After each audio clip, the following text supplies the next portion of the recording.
Hi, I'm Gavin Conner of the Holy Hour, the All Cure podcast. I'm this week's guest on MetaPod.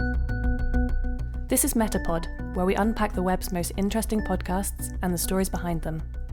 The Holy Hour is a bi-weekly podcast devoted to the legendary alternative rock band The Cure.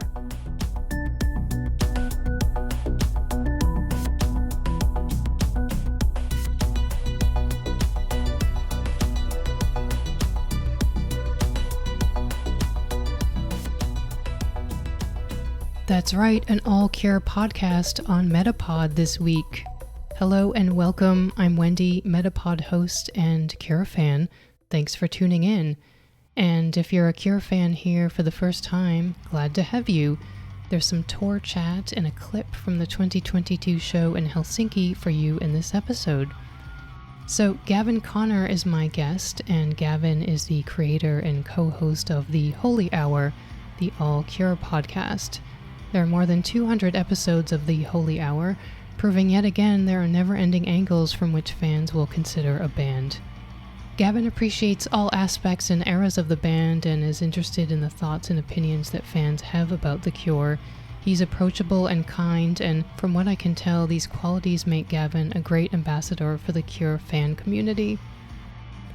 As you'll hear, his Cure fandom began with the band's 1989 album Disintegration, and he even bargained with his mom to buy him some of those drapey, printed button-down shirts of the era. This episode is a little longer than usual, but close to one holy hour, so thank you to Gavin for the time and enthusiasm. If you like podcasts, I hope you'll check out other episodes of MetaPod. You can find MetaPod on Instagram and Facebook at MetaPod Show, and Twitter at The MetaPod Show. All right.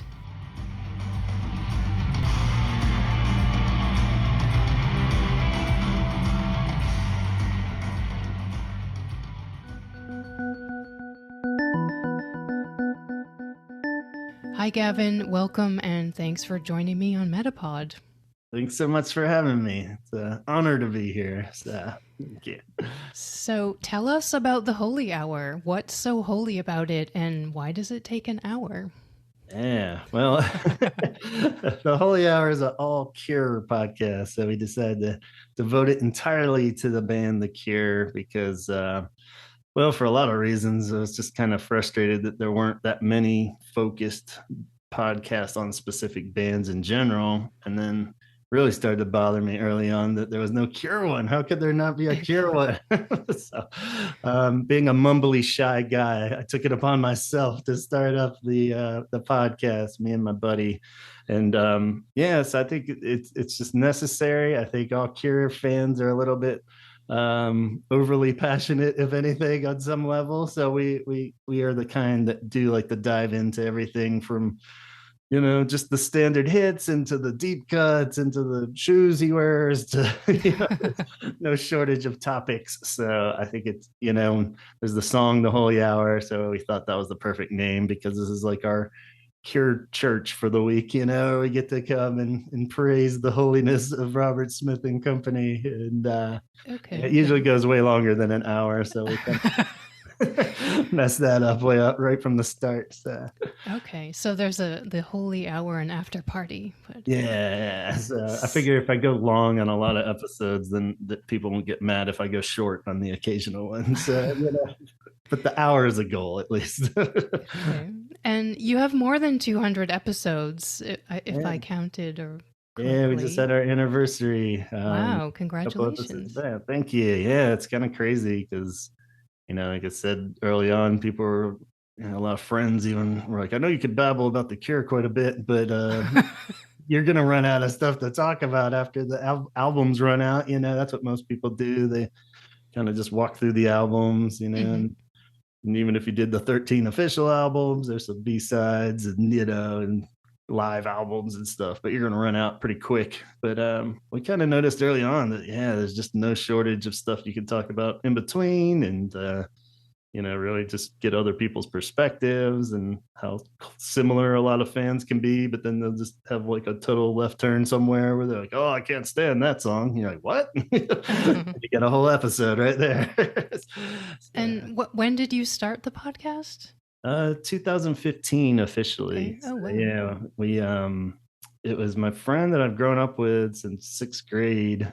We met the year in '89. Actually, we were in sixth grade when Disintegration came out later that school year, and that was like pretty much my first official year of getting into the Cure. So this buddy of mine, we've been talking about the Cure forever, it seems like. And when we both started getting into podcasts more around 2015, I was working this like data entry job that was like encouraged, find something to listen to. You're going to go crazy working here. So I never really dabbled in podcasts much at all until then. And like I said, I started just listening to a lot of them, and they'd either frustrate me that they weren't very good or just frustrate me that it was only like a good music one, but they'd only talk about disintegration or something, like very surface level stuff a lot of times. And we started having these conversations about it on the phone, and then we'd end up just talking about the Cure for like 2 hours on some random topic. I'm like, we should be recording these, why don't we just do it?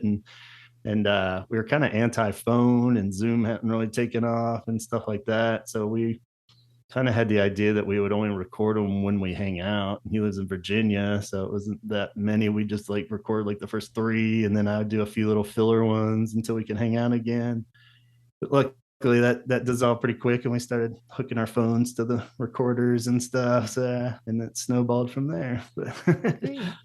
And I mean, you said that you think that there's endless angles or topics to cover. Have you, in all of these 200 episodes, changed any of your own opinions about anything related to the Cure? Have you gone back to something and thought, well, I said this, but now I think differently? Yeah, it kind of is constantly evolving, just kind of in a fandom way too, but it's definitely made me love the band more, which I was initially a little afraid that if I really absorbed it, that kind of happened to my co-host buddy. He's not on the show anymore. I think somewhere along the line, he had a lot more personal stuff going on too, but it was like, he was just burnt out. People were writing me letters going, so your friend that hates the Cure, clearly. Oh, no. No, he doesn't, I swear. But yeah, I think he just got a little burnt out on it. So he's hold off for a while.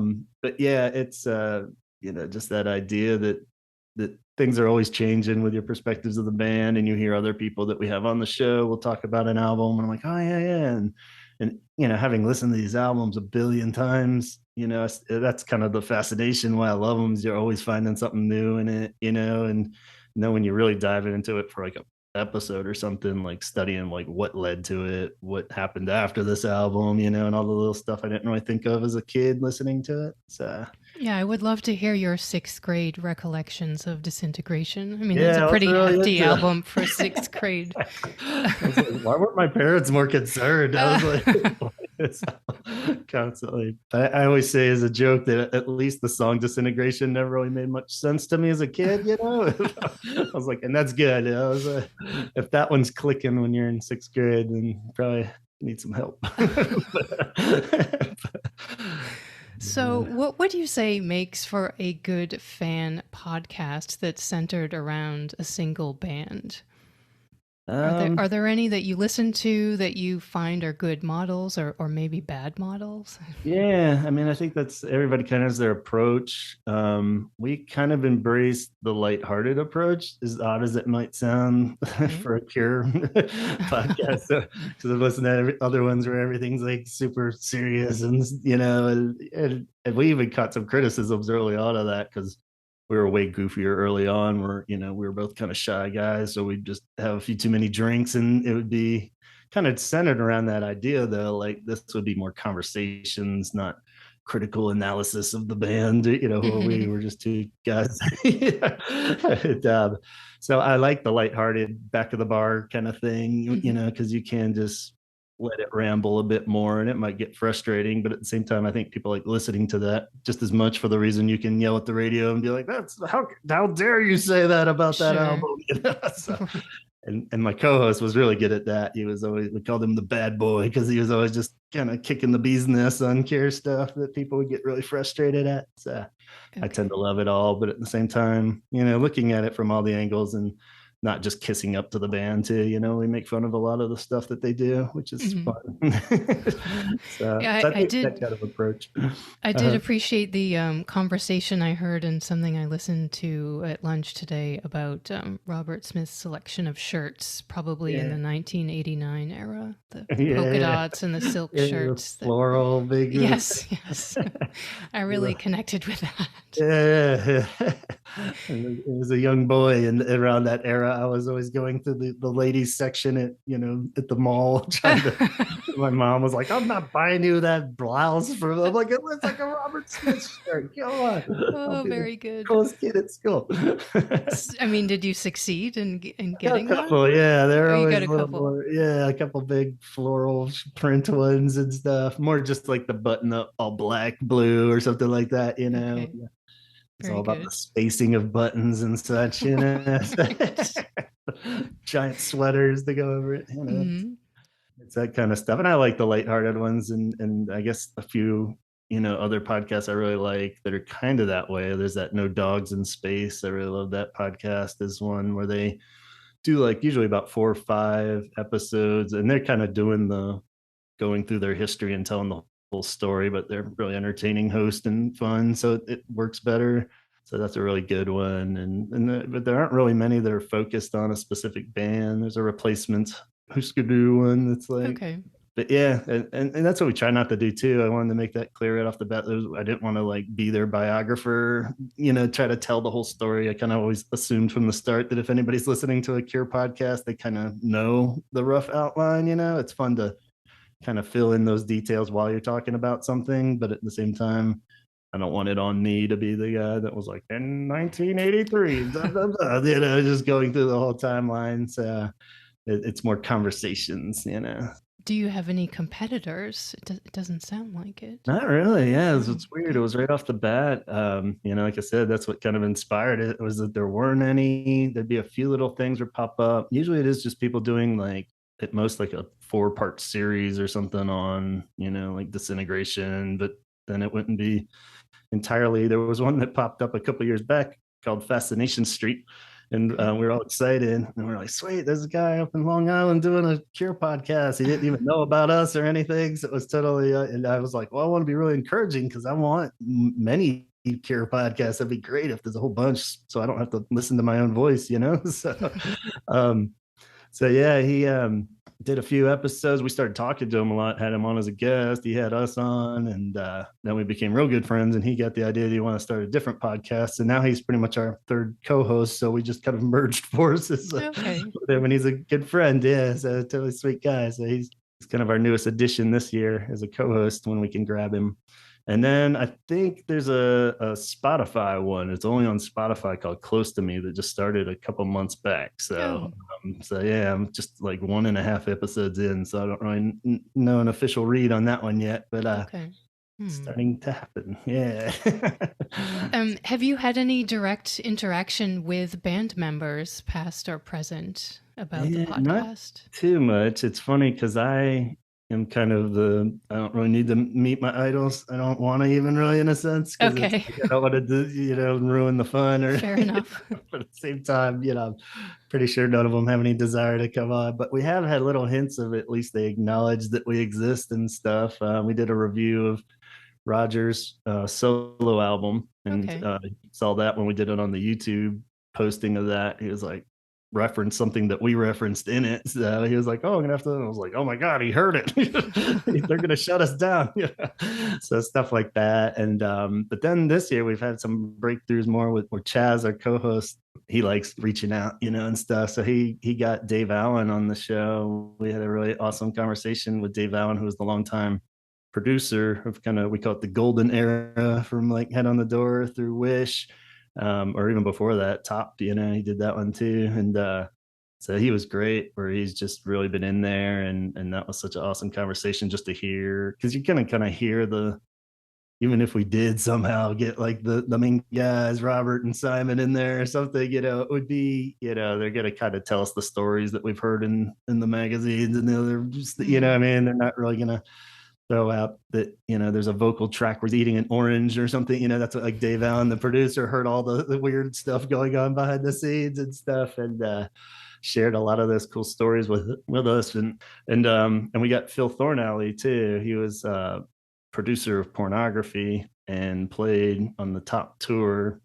and also produced and played on Love Cats, the single, and stuff. So he had a lot of really cool stories where he just painted the picture wonderfully of when they went into this French studio to record Love Cats and the B-sides there, and just what a cool, like, kid in a candy shop because they had all these awesome instruments and stuff. But so yeah, he was, both of them, super sweet people. I was so nervous just talking to the producers even and such. I was like, oh my god, this is gonna be a disaster. And they were just so chill, and the cool part was they came off just as really diehard fans too. How much they just really loved those songs and the work they did. And we're just flattered by the idea that it meant so much to so many people still.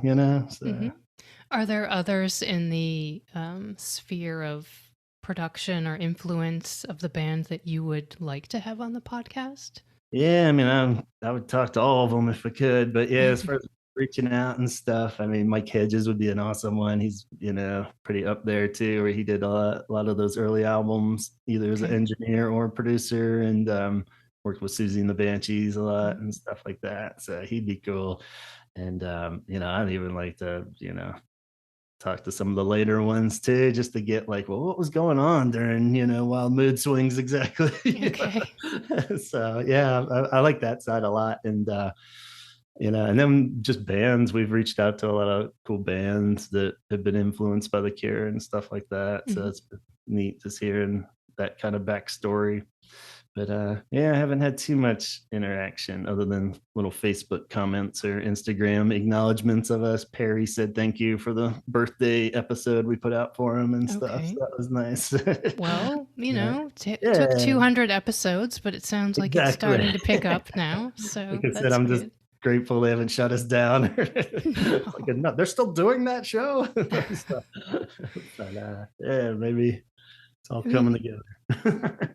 What would you say is the case in favor of a podcast about music or a band over, written reviews or online discussions about music in general or bands? I mean, are there special things about podcasting that, make that better or worse or more interesting? Yeah, I like it. And I think it just depends on people's perspective of podcasting. Everybody likes different types of podcasts and stuff. But I like the kind of super chill, rambly nature of it more, where you can't get into the side tangents. And, like when you're talking to your friends and they go on a side tangent of down some rabbit hole about something. If you're reading an article that had that, it would be like, what are they talking about his shirts for now? This is getting crazy, but like, I think you open up that possibility a lot more with something like a podcast.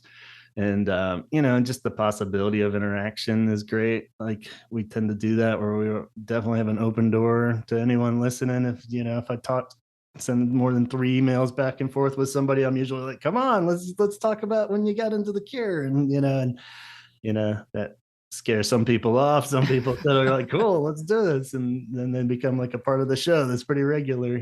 So even Chaz, my main co-host guy now, he initially contacted us because he got mad about something we said about Wish when me and my friend did the initial Wish episode. The other friend, of course, was bashing on the happy-go-lucky stuff a little too much, and Chaz wrote me an email going, what's up with this guy? Okay, the complainers always care the most. Yeah, so he was really upset that we talked to him, and then we all started laughing together, and next thing you know, he's like part of the show. So we did he's part of the co-host now. So stuff like that can happen a lot easier, I think, than in other formats. Yeah. Okay. And your listeners, are they from all over the world, from the US? Do you know? And yeah, it's hard to totally track. Mostly US, but at the same time, I feel like just in the last year or so, we're definitely getting more UK, of course. But then Australia, a little everywhere. I start to see little blops and bleeps popping up, and people. Mostly, I realize it when I'm trying to contact them to record with. Like, oh wow, okay, Amsterdam or something like that. Yeah, sure. I didn't realize it. But yeah, so they're all over the place, and that's kind of cool. Just the note stretching out there. So. Okay. And what would you hope that listeners get out of the holy hour, or what have they told you that they get out of it?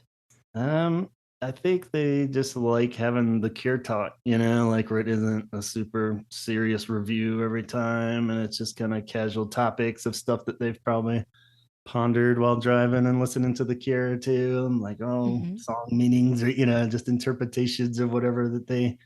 I always kind of compare it to like how everybody has their favorite movie and you watch it over and over and you never get sick of it. And then, but when you are watching it, you're not watching it the same every time. Sure. It's like you're watching that character in the background this time and seeing everything that character's doing. And I think it's a lot of the same kind of thing with this, and you can hear new perspectives on Cure albums and stuff when we start talking about the weird drum sound on a certain song. Everyone's like, oh yeah, I never thought of that. And you're just something that I think people like that idea that you could pull something fresh out of these albums that most of us have been listening to for like 30 years or something, for Okay. better or worse. Sometimes we'll bring something to light that people are like, why'd you mention that? Now I can't get it out of my head. So, yeah. Are there any particularly controversial topics in the Cure community that you have for the podcast? Yeah, I mean, a lot of the battles go back and forth, just like what era Cure fan you are. Like when I start Okay. talking to somebody new, you could kind of usually catch like usually it's divided up between like they kind of stop at a certain point, like where do they love only this era of the Cure, like usually it's after Wish, you get kind of 50-50 where a lot of people aren't really Sure. following the later albums and stuff, or whether they think passionately about them one way or the other, or just kind of fell out with them for whatever reasons. And the other is just like dark Cure versus light Cure, in the sense of some people just totally hate the poppy fun stuff and only listen to the dark albums, and then some people, will defend Friday I'm in Love to the grave kind of thing. So it's like, Really? yeah. So you get all sides of Do you it. have an episode devoted to that? Yeah. We have a Friday I'm in Love episode. So I don't know Okay. if they're really battling it to the grave, but at the same time, I think everyone's got some fond memories too of Friday I'm in Love, no matter where they stand with it, But yeah, it's usually the struggle is figuring out, where they are. But that's fun too, because then you can kind of just get a read on where they are, what the personal connection is. Usually it's more that just life kind of took off at a certain point and you didn't really dwell on a certain album as much as you did when you were younger and stuff. Right. Are there other bands that are just, maybe the word is enmeshed, like with The Cure, that people often mention in conversation about The Cure? It's tough. Like a lot of the early ones, I'd kind of edit it out because there'd be like a whole side episode Okay. where we just went down a road, and Yeah. just usually it's kind of those same era bands. New Order tends to come up a lot, and Joy Division. A lot of crossover fans there. I used to have a theory that everybody loved the Smiths and the Cure, pretty much no matter where they stood on it, even if they pretended to hate it. I had this, but then in later years with Morrissey kind of going crazy a bit, Right. it's become more of like pretty rare if people defend the Smiths or Morrissey. So I'm a Right. big fan. So still have to be like, come on, guys, remember the Smiths has some great songs. Well, I'm with you. I mean, Yeah. there's still Johnny Marr, who's good. Yeah, exactly. So, he's just like a crazy grandpa or something at this point. You're like, okay, Marcy, just have a seat. But yeah, there's no denying those Smith songs in particular are great. So, and Depeche Mode's a huge one, just because there is some band crossover there too with Perry's brother and everything, and the Sure. connections. So yeah, a lot of that. For some, not intentional. I'm not sure how common it is or whatever, but with Chaz, our co-host, and Antonio, our newest one, both of them were real into like hardcore scene and stuff. Oh, okay. Growing up in particular, or just going to see different kind of hardcore bands, which I'm not really, Okay. I don't like people yelling so much.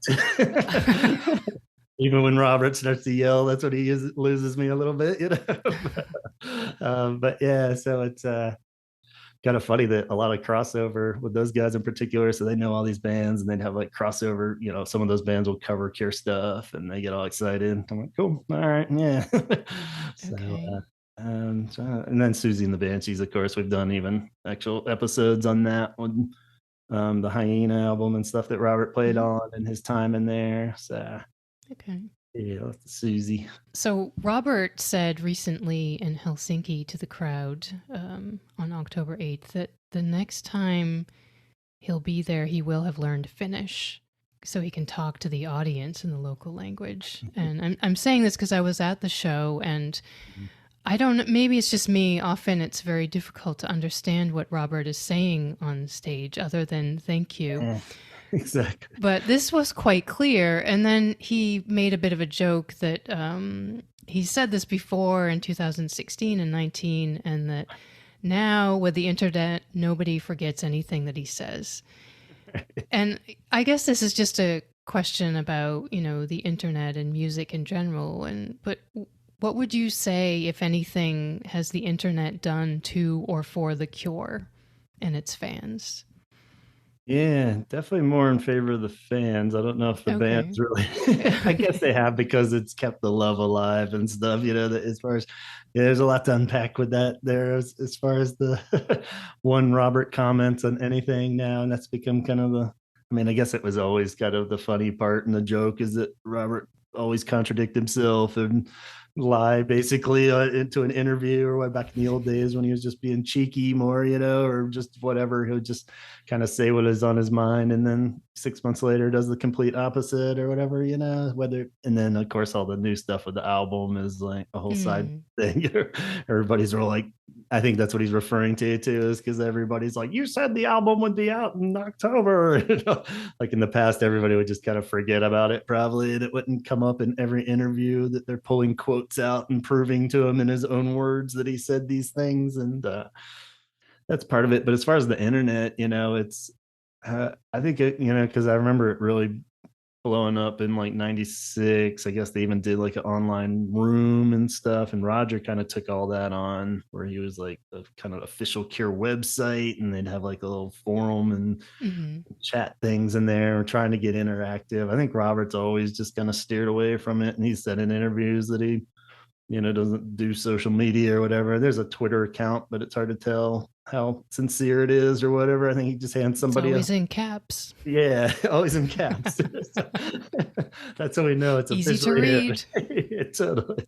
So I don't think he really cares about it much, but at the same time, it's from the fan perspective is what I'm saying is it's been great, because especially during these slow years, they go times where it's just like nothing. Even this year it was pretty much nothing. We knew the tour was coming and that things would be announced, but it was just kind of dead silence, for a long time. And so, yeah, I think it keeps the fans able to talk about stuff, kind of like in a stretched out version of the podcast, even of what's going on. And you can play your little games and stuff on, social medias, where people like, name your favorite opening songs, or, stuff like that. Sure. It just kind of keeps people interested. But yeah, it's definitely been good. And, if you include like YouTube and stuff, it's crazy how, just these few shows that have already started on this tour. I'm watching clips from the show you went to just the other night, and I'm like, oh, cool.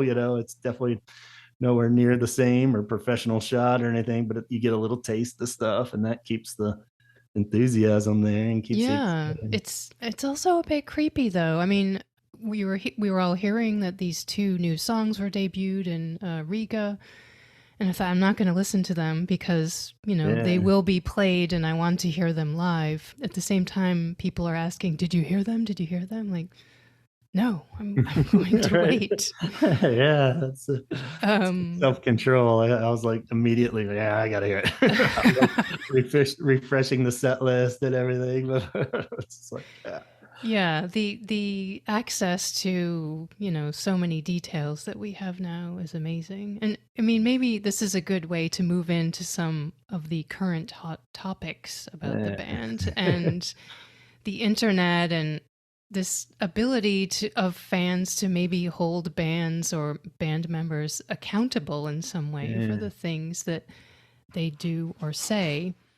How do you feel about the the opinions that are out there about this new album and that it's not out yet. I mean, there seems to be quite a lot of, I don't know if anger is the right word, but we kind of addressed this recently. frustration.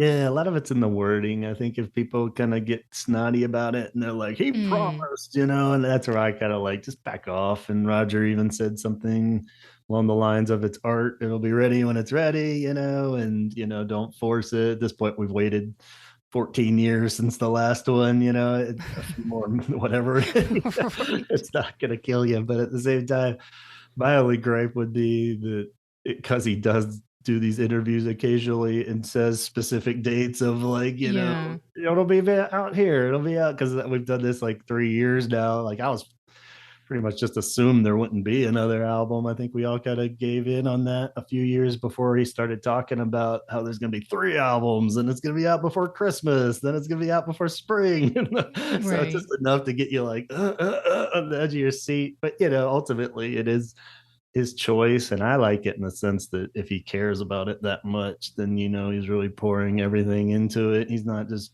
being lazy. I mean, he's a really productive guy. If anything, he's dwelling on it all too much, and we're like, we're gonna love it, Robert, don't worry, you don't have to re-record every little thing or whatever, but I think in the end it'll be that much sweeter because it'll be something he's really proud of and happy with, as opposed to something that rushed out just because people on Facebook were pressuring him to, but it is tough, like you're saying, just being held accountable for that. It's like, you said this, and I think that's again what he was referring to. Or I mean, do you have the idea that the release of this new album, or anything else that they're putting out, is highly commercially motivated or not? I mean, they definitely don't seem like they need the money unless there's some huge thing that that we don't know about.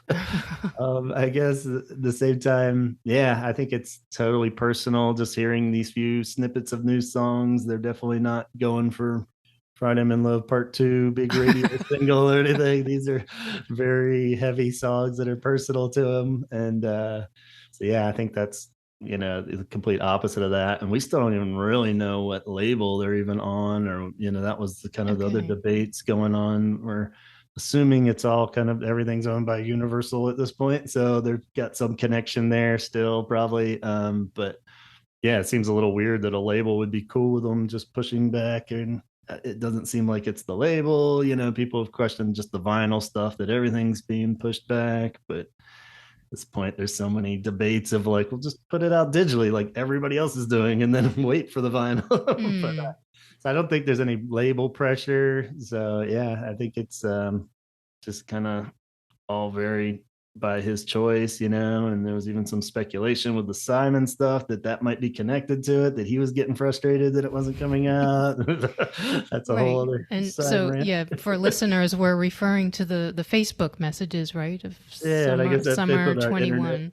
There was Simon, the bass player, who's, if you're not familiar, pretty much Robert's right hand man. That's the only other member that's been there. He had a few moments where he wasn't there, but like consistent through the whole history of this band, best man at his wedding. So these guys are best buds, so it was really threw everybody for a loop on a Facebook page when he posted, I regret to, I forget the exact quote, but it was something of, unfortunately, I'm no longer with the band, basically out of nowhere. He's not even on Facebook very much. Everybody questioned if it was a real website. And it's like, Facebook?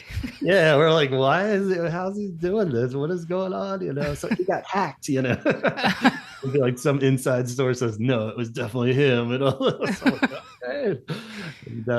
as much as we joked about it, we're all like, don't worry, they'll sort it out. That night I remember just being like, oh no, because there's so many quotes that Robert says, if Simon isn't in the band, then the band's done, not that we should really hold a lot of what he's saying true, but at the same time, it seems pretty sincere that, without Simon, it would just be a Robert solo album at this point or whatever, and so we all freaked out. I drank like 2 bottles of wine, and, this whole night of what's going on? Oh my God, emergency podcast and stuff. And so and sadly, it was like our most listened to episode too. I think everybody thought we had some inside scoop or something. And I think we did a good job of really hashing out every possible scenario. But have you invited Eden onto the podcast? I've talked to him on Instagram, but I haven't taken that plunge yet. And it's a weird kind of thing too, where I felt a little creeped out and weird by that when all that went down. A lot of people do have that kind of connection, I think, through Instagram with him, since he's super nice and really personable and stuff. And a lot of people just, I'm sure, were just hounding him with questions like, "Is this for real? What's up?" And he was just kind of tight-lipped on all of it. Post kind of something a little like just weird that would throw another wrinkle into it, or I was like, what does that mean? And so I didn't want to hit him up for that. I like the idea of hitting him up for just coming on and even talking about his own music, and sure. I don't need to get all the details on his poor old dad there. What was it like? But yeah, that's something that's stewing. We did an episode that was one of my favorite ones back, where it was the children of the Cure, we called it, and it was just various offspring from members past and present, and a lot of their kids do music and stuff now, or nephews and stuff like that. And Eden has a really cool band, so it'd be cool to talk to him about that, and just his perspective. And I'm sure some of the cureness would seep in at that point, growing up with Simon as your dad. But yeah, it was just a real weird time with that Simon stuff, because then it just disappeared as quickly as it came. Where it was posted on something, somebody asked, "Are you in the band?" And he's like, "Yep." That was it. Kind of just boiled down to, my assumption was that it was just, for whatever reason, disagreement that night, a few too many drinks probably. That's where the social media and internet stuff doesn't work in their favor. Where it was maybe just his that tights were too tight. Yeah, something was not right. My brother joked that he was probably just gotten an argument over dinner with them that night, where their girlfriends and wives got in a fight. Somebody didn't like the casserole or something. It could have been that. Yeah, and then they just got over it. So who knows? Maybe, I don't think we'll ever really know the full drama, but it's funny. It was funny though, because as much speculating as everybody did on the negative side, as soon as he said he was like back, everybody was like, "Cool, let's never mention this again. Don't ever." Just assume he's there. So then when he came out on stage for the first show, it was everyone was a little bit more relieved, I think. So the European tour happening right now seems to have these album-centric encores. We've had the 17 seconds encore and the lovely named pornography encore. Pornography encore. What do you think of this? Do you think it will continue with some I other hope so. albums? I hope they really commit to it and just do that like every show, and just keep and go through all the albums. I could see them kind of repeating just a few of their favorite ones that they do, because they've kind of done that in the past, but it's looking cool that this is a regular thing.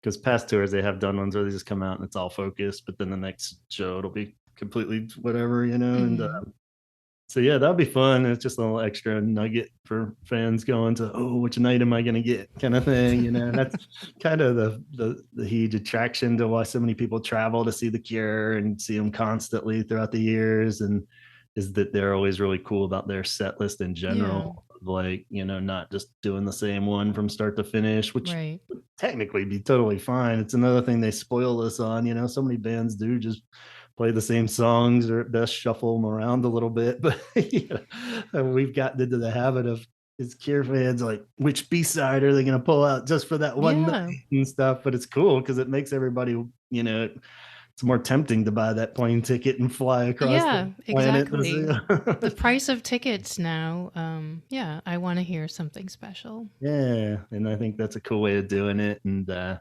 so we've also seen the return of Perry Bamonte to the stage. What's the word on that? Is he here to stay? Yeah, that's how the Cure loves to do things, where there's nothing for like a whole year. Then you got 400 hot topics to talk about all within 1 month. So yeah, that was a huge shock. This most recent tour, were no tip-offs to that I knew of or anything, where, and that was always kind of a sore spot, because he was their guitar or their roadie originally. So he's this kind of sweet story anyway of growing up through, or through the history of the band, where he was their roadie and tech guy and everything. And Finally, around Wish was the first album where he was part of the band. When Roger left, they brought him in to play keyboards and guitar, and everybody just kind of loved him. He was the most personable one that would come out and talk to the fans a lot. If you talk to people that have like fan interaction stories, like 90% of them, Perry either made it happen or was 100% involved. So everybody kind of loved this guy. And in 2004, still was never really clear why. But he left, and it sounded like it was something to do because his brother was like a manager, tour manager kind of deal with him, and I think something went down with the brother, and he left too. And there'd been interviews where he said, there's no official bad blood or anything, but he seemed like he was pretty much done. We did an episode on him where he's like real into fly fishing and stuff, and working as like graphic designer for this fly fishing magazine. Like just seemed like he was living this awesome quiet life out in the country. His wife like raises horses or something like that. It was just like cool. But yeah, everyone loves Perry. And it was just totally right off the bat. There was a few little things got tipped, like on message board, like the Facebook groups right before they like came out, like maybe a half hour before. People were kind of just saying Perry's in the building or something, but it was like you didn't want to put too much stock in that. I was like, so he's probably just hanging out. But yeah, he just walked out on stage and has been part of every show so far. There's only been like 4, right? So I'm assuming he went and learned the whole sets just to hang out for the Scandinavian stretch. Right. Well, I mean, should I share my controversial comments? Yeah, we were talking about it earlier, but having been to the show in Helsinki, I was a bit concerned of the lack of movement of Perry on stage, as though he might be a wax figurine. They've resorted to that. I think they just guard him out. Or, like a hologram or something. Just kind of stone face. Yeah, totally. Yeah, it's more just I hope everything's okay, and I guess we'll see how it develops. But it seems almost weird saying why aren't more people in the Cure smiling and stuff like that, because they're not really known for being the happiest people or playing the happiest songs. But yeah, it was a little. I mentioned to you that people would send me side messages like that. They're like, "You think they're all right?" This always seems that happy, and him in particular, because this is big reunion coming back and everything. And I said for now at least that we can chalk it up to they're probably just super focused. He's probably got a good amount of nerves stepping back into something he hasn't done since 2004. And perhaps these are pretty massive shows. If you think about getting back on stage, it's not like I guess he's done some side stuff early on after he left, but it's been a while now. So stepping back into an arena, and playing these epic songs, but this was 8,000 folks in a ice hockey rink, and they weren't allowed to bring alcohol in, so it was actually a fairly well-behaved audience, which added to the tone, I think. But I'm sure that will change over the tour. So and that's actually a fairly modest number for a lot of Cure venues and stuff. So that's cool. Right. Yeah, hopefully he'll loosen up a bit and we just want to make sure he's happy and enjoying his time back.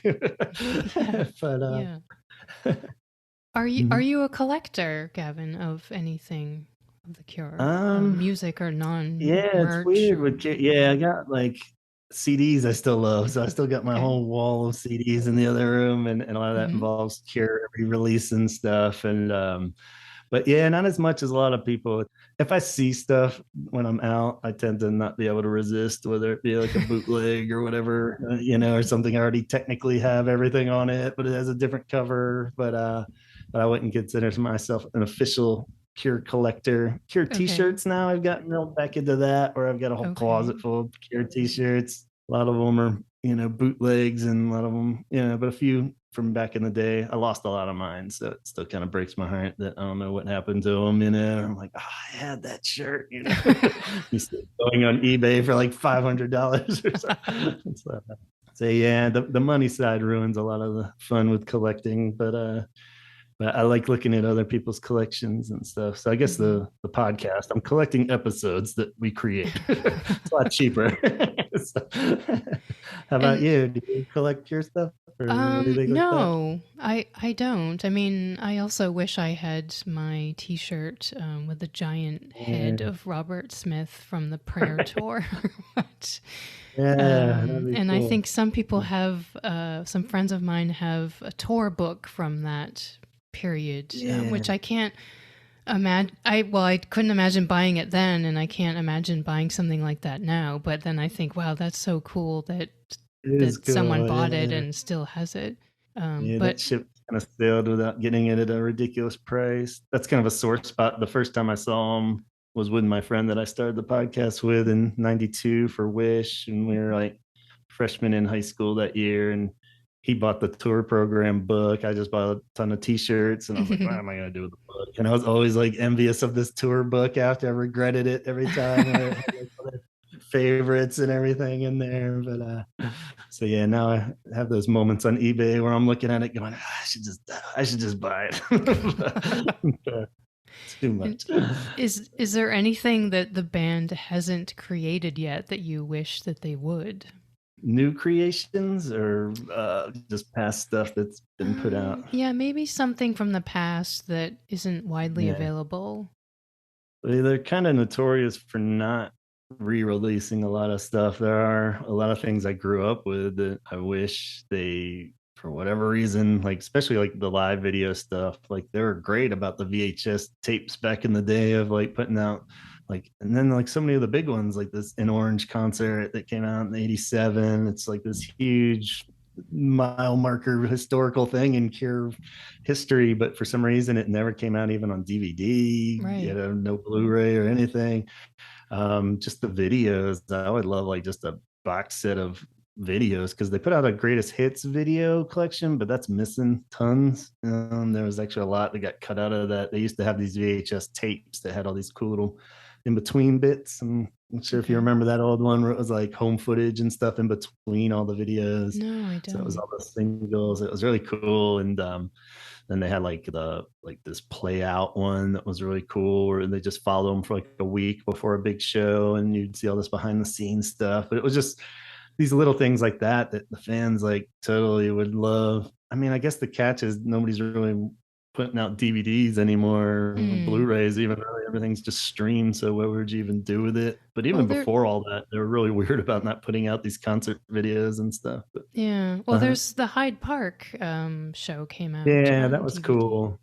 Yeah. Yeah, that came out, and with the curation things, it was a big Mm. old box set, and so that was really cool. But so yeah, I'd like just to have all the videos because YouTube kind of gives them the shaft. I'm not sure what's up with the labels or whatever, but a lot of just Okay. the old videos aren't even on YouTube. They were like blocked in certain countries and stuff like that too, and it's really weird. Even like finding a good quality version of something like Just Like Heaven, which is super, common. Like a lot of times they'll just get taken down for whatever reason Hmm. and they'll have subtitles or something, something Okay. very strange where they're not very consistent as far as being out there. So I love a video thing, anything of the visuals. Most of the As far as the actual albums and music, it's just the later stuff that he's talked about that you never 100% know if it even really exists. It was supposed to be a whole second part to their last album, 413 Dream. He's going to call it 414 Scream, and it was all Okay. done, and it was this whole wonderful package, and then just nothing, hear anything. He said, well, the band changed members somewhere in there, so it's not worth putting it out now. And then sometimes it resurfaces. There's been about like we did a whole episode on his alleged solo album, or throughout we pull up all these quotes and stuff or over Hmm. like since like '83. He's been talking about this solo album. He's already recorded. It's ready to come out. It's great. And all this, and that just never happens. Then one of them might have turned into Wild Mood Swings. Might turned into Disintegration. Even was at one point talked about like that. So it'd be cool. I think he's got Prince beat even on this secret vault of stuff that he probably Right. has. There's a time capsule somewhere. Yeah. So the long run, my kid will be in luck. He'll have plenty. I'll probably be dead by the time any of it comes out. There you go. Uh, Do you want to tell us what's coming up for the Holy Hour? Yeah, we always just kind of keep it rolling. Our main focus right now is to just kind of do a good job of summing up this tour and seeing where that leads. I usually try not to set the scope too far ahead because you never really know what's going to happen, especially in the Cure world. As far as if this album comes out, in a month, it'll totally change everything. We'll talk about that for like sure. 10 episodes probably. But yeah, the main goal is just keep the tour going. Hope that they announce shows in 2023. That was the other speculated thing where Robert said, "Oh yeah, definitely, we're going to announce some shows any day now," and that was like last year, I think, before Christmas. Right. So way far back. But yeah, you would assume it would be part of it too. But so that's going to be huge, and I really want to take advantage of that this time because when they did the Mega 2016 tour, we had just kind of started the podcast. And since then, in 2019, they did a lot of festivals. So I only went to one of those. I didn't really want to go to these huge festivals just to see the Cure at the end, Yeah. So it'll be cool this time because we've just made so many friends and contacts and Cure fans. So my goal is to hopefully be able to schedule it where I can do a run of multiple shows and kind of report on them while meeting a lot of these people I've talked to for hours, but have never actually met in real life. Okay, sounds like a plan. So, one of the huge parts of the podcast is we kind of try to keep it, I don't know if diverse is the best word, but you don't really know what to expect with it. We'll do an episode where we talk to a fan that's their origin story and stuff, and then have an interview with somebody, and then do an episode on misinterpreted lyrics or something like that. Where it's fun to just shuffle it up. Where if you hate one episode of our show, always give it a few samplings because they're all different approaches. Which the inconsistency might turn some people off too, but I like it just for my own sanity of keeping it. Sure. Well, Gavin Conner of the Holy Hour, thank you so much for the conversation. And hey, fingers crossed for North American tour dates. Yeah, no problem. Thanks so much for having me on. And I love talking Cure anytime. And so glad you got to see them and enjoy an awesome show, it sounded like. Yeah, thanks. And thanks for joining us on MetaPod. All right, thank you.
Thanks for listening to MetaPod.